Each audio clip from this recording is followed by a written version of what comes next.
નમસ્કાર.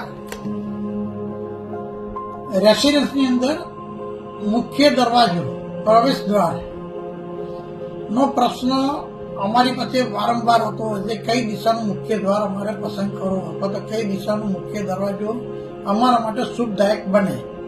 તો અહીંયા દરેક દર્શક મિત્રોને ખાસ કહીશ, દરેકે દરેક દિશા સારી જ છે, દરેકે દરેક દિશાનો દરવાજો સારામાં સારો હોય છે, પરંતુ આપણા માટે કયો મુખ્ય દરવાજો સારો છે એ પસંદગી કરવી વધારે જરૂરી છે. એના માટે તમારી જન્મ તારીખના આધારે શુભ દિશાઓ ધ્યાનમાં રાખીને દરવાજો પસંદ કરવો જોઈએ, અથવા તો ઘરના દરેક મેમ્બરના જન્માક્ષરને ધ્યાનમાં રાખીને શુભ ગ્રહોને ધ્યાનમાં રાખીને મુખ્ય દરવાજો પસંદ કરવો જોઈએ.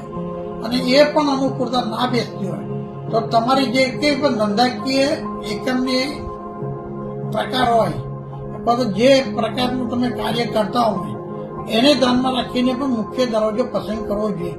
જેમ કે ચાર્ટર્ડ એકાઉન્ટન્ટ છે તો એને પૂર્વ દિશા કે ઉત્તર દિશાનો દરવાજો સારામાં સારો ફાયદાકારક બને છે.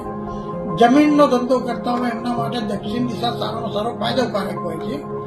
અને દાખલા તરીકે ઓટોનો ધંધો કરે છે તો અગ્નિ દિશા સારામાં સારી ફાયદાકારક છે. આ રીતે મુખ્ય દરવાજાની પસંદ કરવી જોઈએ.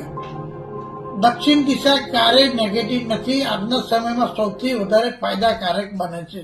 નમસ્કાર.